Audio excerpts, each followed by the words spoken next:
What if everything you believe about power is designed to keep you powerless? That's not just a question. It's the uncomfortable truth most people never dare to face. And if you stay with me for the next few minutes, you'll see why people who understand power dynamics keep winning, while those who cling to idealism keep losing. You wake up tomorrow morning, and every decision you've ever made about leadership, morality, and success suddenly feels naive.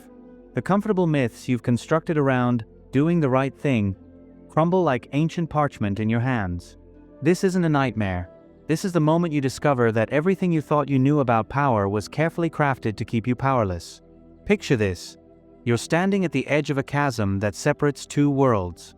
On one side lies the realm of idealistic notions about leadership, where you believe that kindness always triumphs, that good intentions guarantee good outcomes, and that moral purity is the ultimate path to lasting influence. On the other side stretches a more complex landscape, one where the most successful leaders throughout history have operated according to principles that would make your conscience recoil. But here's what haunts the sleepless nights of those who dare to look closer. What if the very moral frameworks that make you feel virtuous are the same chains that bind you to mediocrity? What if your refusal to understand the true mechanics of power isn't evidence of your integrity, but proof of your willingness to remain blind to the forces that shape your world? Consider the leaders you admire most. Now strip away their carefully crafted public personas, their sanitized biographies, their posthumous hagiographies. What would you find in the shadows of their rise to power? Would their methods align with the pristine moral guidelines you've been taught to follow? Or would you discover a more complex truth, that they understood something about Machiavellian power dynamics that you've been trained to ignore? This is where the real tension begins. You've been conditioned to believe that acknowledging the darker aspects of leadership somehow corrupts your soul. Yet while you maintain your moral high ground, others, perhaps less burdened by such noble constraints, continue to shape the world around you. They understand Machiavellian strategies not as tools of evil, but as the fundamental operating system of human influence. They've read between the lines of history and discovered that lessons from the prince weren't written to create monsters, but to reveal the machinery that already existed beneath the surface of every human interaction. The question that should terrify you isn't whether these power and leadership tactics are morally defensible. The question is whether your ignorance of them leaves you vulnerable to those who have no such qualms about understanding reality as it truly operates. While you debate the ethics of strategic thinking, others are already implementing it, in your workplace, in your relationships, in the very systems that govern your daily existence. Here's the cruel irony. Your moral purity doesn't protect you from the world's Machiavellian nature, it simply ensures you won't see it coming. Your refusal to study how power actually moves through human systems doesn't make you virtuous. It makes you a pawn in games you don't even realize you're playing. What if the greatest moral failing isn't the study of power, but the willful ignorance of it? What if understanding Machiavelli philosophy isn't about becoming strategic, but about developing the wisdom to navigate a world where others already possess such knowledge? What if your idealism isn't protecting society from corruption, but leaving you defenseless against those who would exploit your naivety? The weight of these questions settles in your chest like a stone. Because once you acknowledge that power operates according to its own logic, regardless of your moral preferences, you can never return to the comfortable delusion that good intentions alone shape outcomes. You stand at the threshold of a revelation that will fundamentally alter how you perceive every interaction, every relationship, every hierarchy you've ever encountered. The rabbit hole you're about to descend doesn't lead to darkness. It leads to the recognition of shadows that were always there, waiting for you to develop the courage to examine how to gain and keep power in a world that never promised to play by your rules. The question isn't whether you're ready to abandon your principles. The question is whether you're prepared to discover what happens when principles meet reality, and reality doesn't blink first. If this exploration into the hidden mechanics of influence resonates with you, subscribe now to join others who refuse to remain naive about how the world truly operates. Because understanding power isn't about becoming corrupt, it's about refusing to be controlled. The problem began centuries before you were born, embedded deep within the architecture of human consciousness itself. You've been raised in a civilization that teaches you to fear your own understanding of power, to recoil from the very knowledge that could liberate you from being influenced against your interests. This isn't accidental, it's systematic conditioning that serves those who already possess the insights you've been trained to reject. Machiavelli understood something profound about human psychology that modern society desperately wants you to ignore. The gap between what people say they value and what actually drives their behavior creates the perfect environment for those who understand this duality to thrive.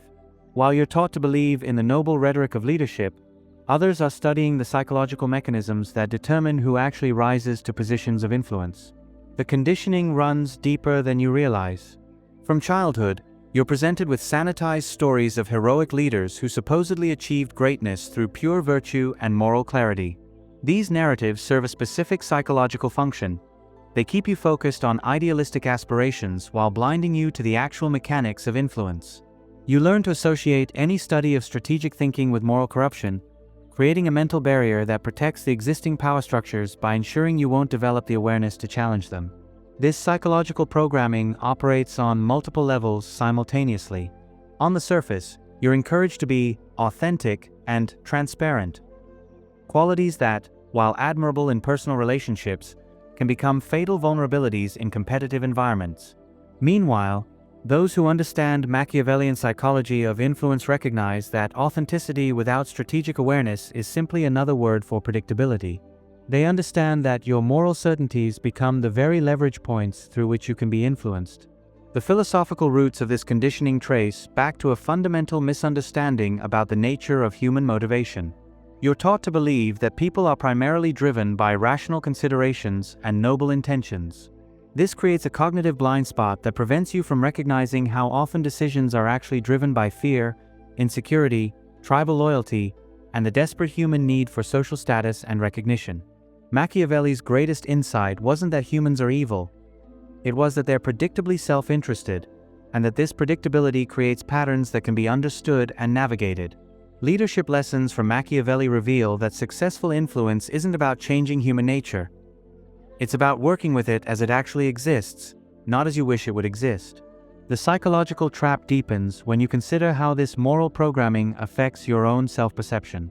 You develop what we might call virtue signaling syndrome, a compulsive need to demonstrate your moral purity through your ignorance of strategic thinking.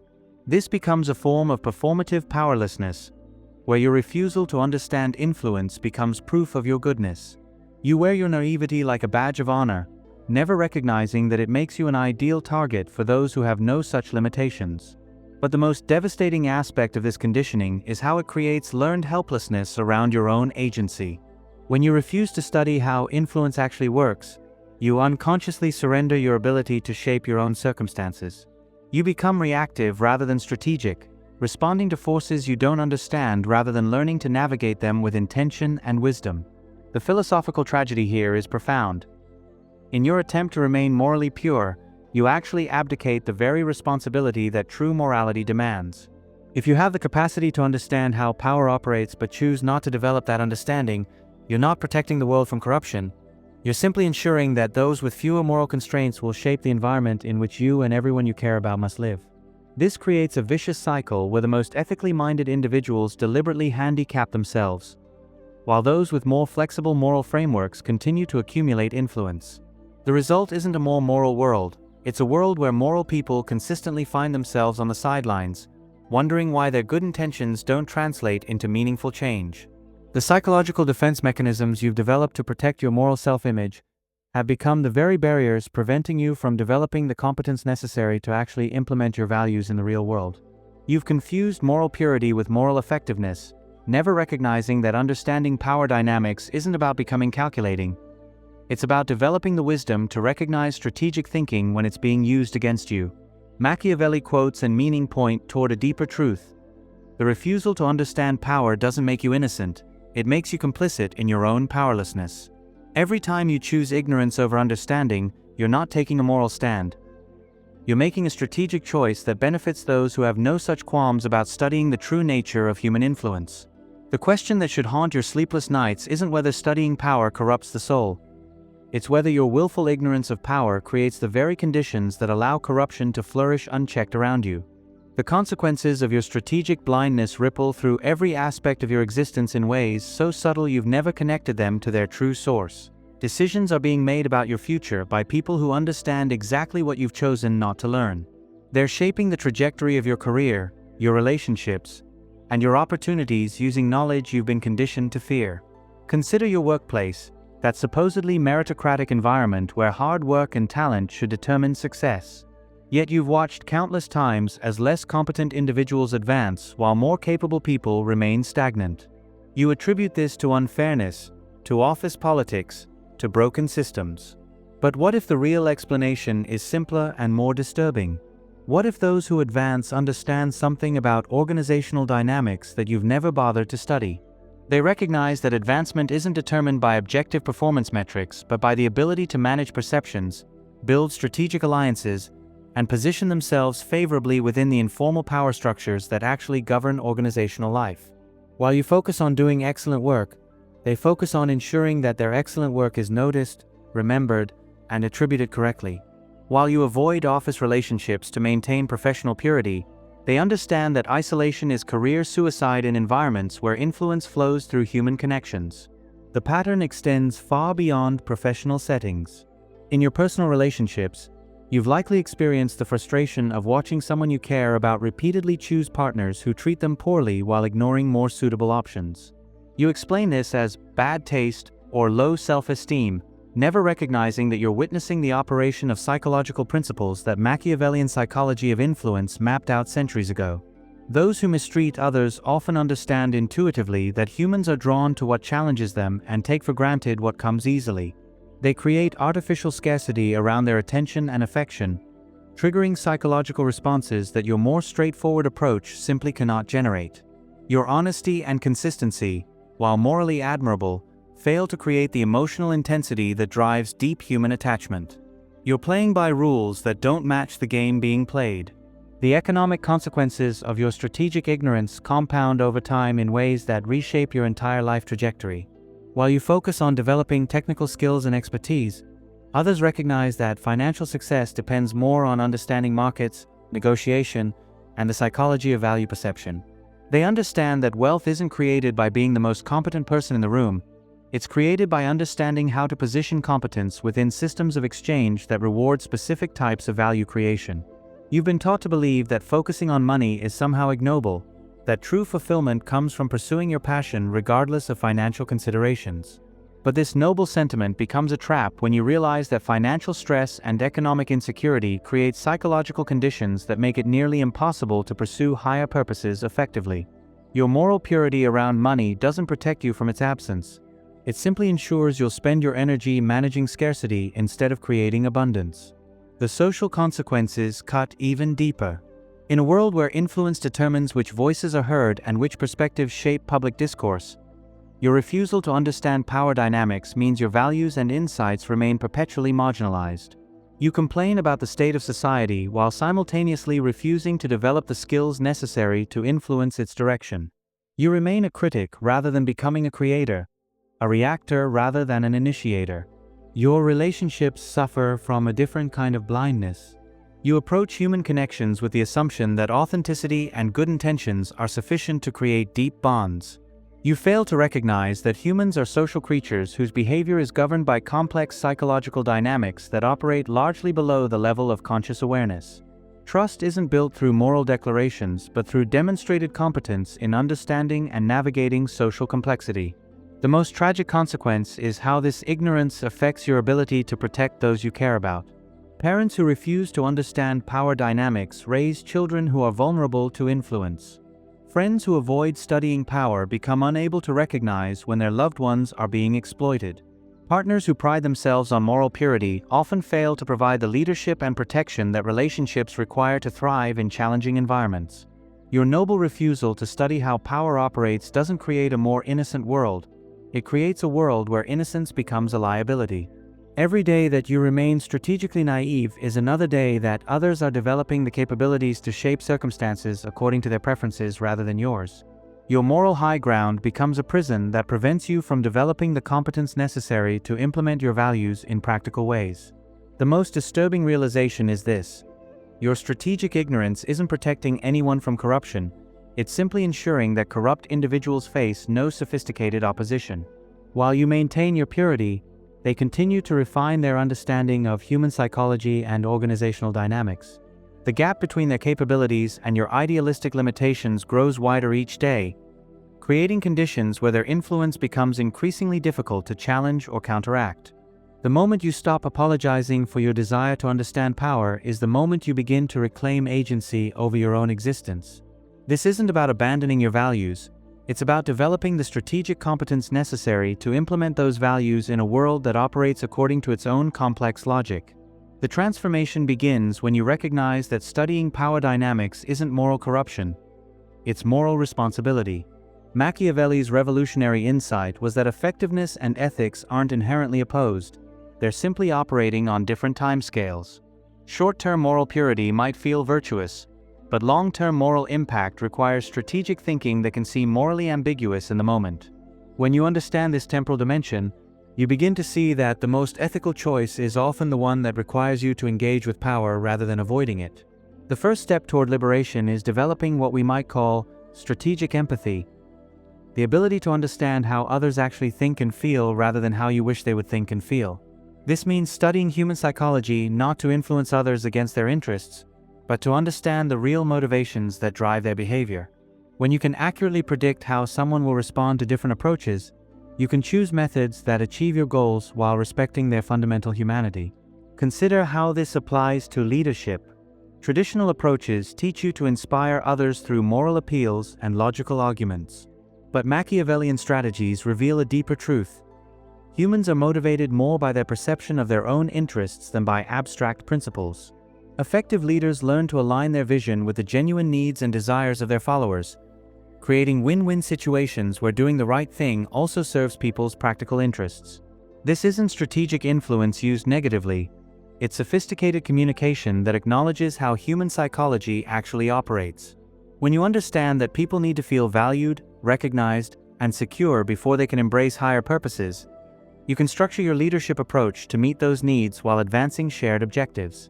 The result is more sustainable and authentic influence than any amount of moral preaching could achieve. The process of breaking free requires you to examine every assumption you've held about how the world works. You begin to recognize that most social dynamics operate according to unspoken rules that everyone understands but nobody openly acknowledges. Office hierarchies, social status systems, romantic attraction patterns, economic exchange mechanisms. All of these follow predictable patterns that become visible once you develop the frameworks to recognize them. Power and leadership tactics become tools for creating positive change rather than instruments of domination when you understand their proper application. The same psychological principles that can be used to exploit others can also be used to motivate, inspire, and protect. The difference lies not in the techniques themselves, but in the intentions and long-term vision that guide their implementation. Learning to think strategically means developing the ability to see several moves ahead in any interaction or situation. You begin to recognize that every conversation, every decision, every relationship exists within a larger context of ongoing dynamics. When you understand these patterns, you can make choices that create beneficial outcomes not just immediately but over extended periods of time.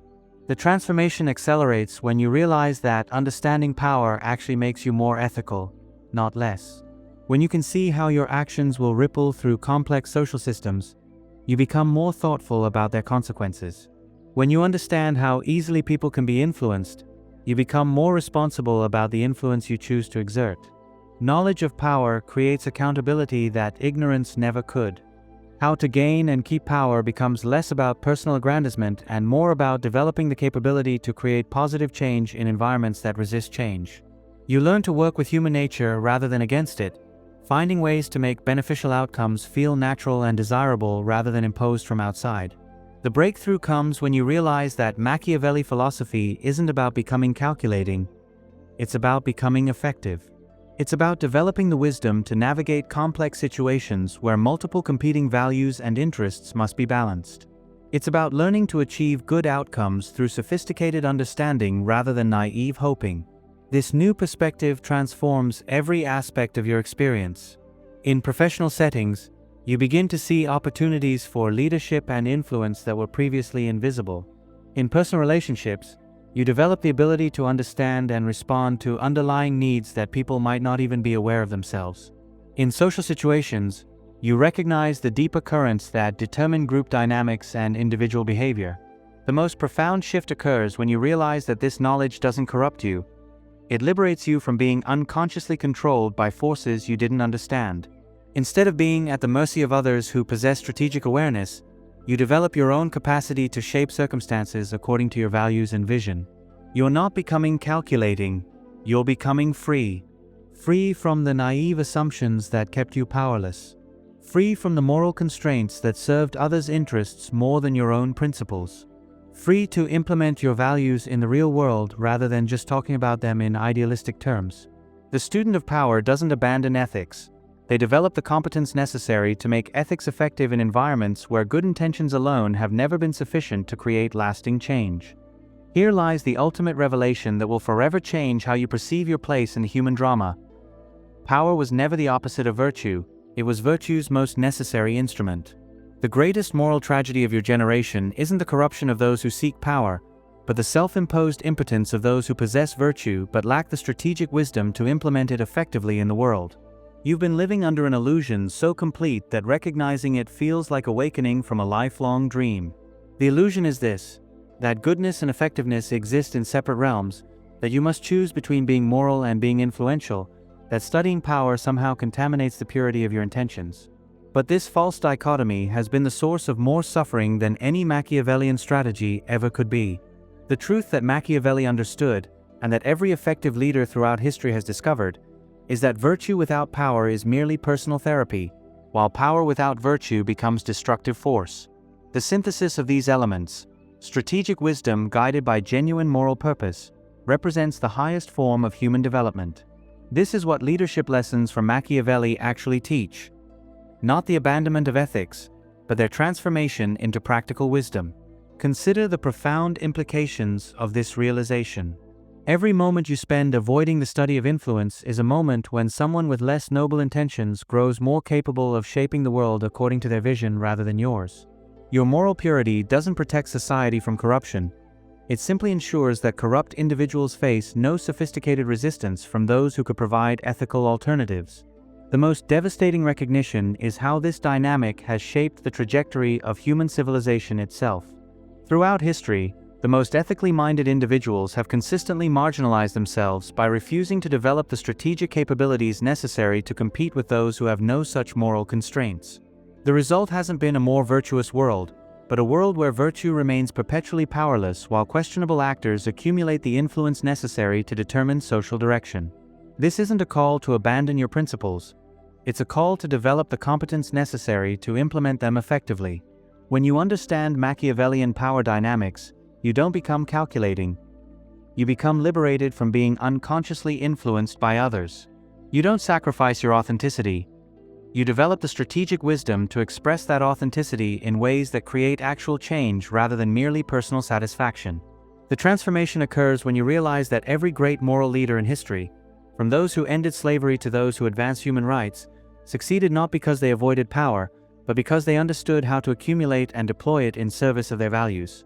They studied their opponents, developed sophisticated strategies, built coalitions, and sometimes made compromises that their purest critics would condemn. But their strategic thinking enabled them to create lasting change that pure moral positioning never could have achieved. You begin to see that Machiavellian strategies aren't tools of evil. They're simply accurate descriptions of how human psychology and social dynamics actually operate.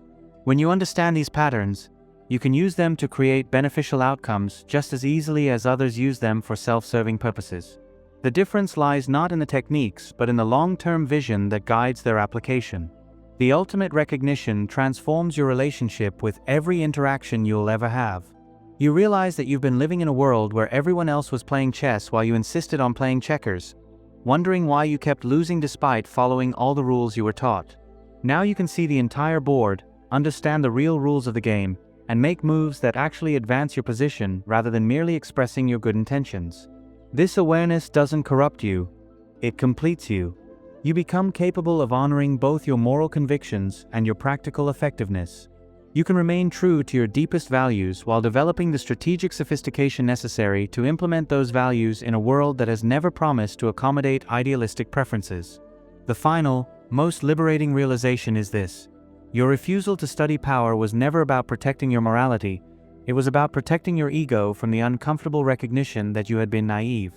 Once you release the need to see yourself as purely innocent, you become free to develop the capabilities that genuine moral responsibility actually requires. Machiavelli quotes and meaning point toward this ultimate truth. The highest form of virtue isn't moral purity, it's moral effectiveness. It's the integration of ethical vision with strategic wisdom, of noble intentions with practical competence, of idealistic aspirations with realistic understanding of human nature. You stand now at the threshold of a new kind of existence, one where your goodness is no longer an excuse for powerlessness, where your virtue becomes the foundation for genuine influence, where your moral convictions transform from private consolations into public forces for positive change. The world needs individuals who understand both ethics and power, who can navigate complexity without sacrificing integrity, who can be strategic without becoming cynical. The question isn't whether you're worthy of such responsibility, it's whether you're brave enough to embrace the full scope of your potential to create meaningful change in a world that desperately needs ethical leaders who refuse to handicap themselves with strategic ignorance. Your awakening to power isn't the end of your innocence, it's the beginning of your true moral agency.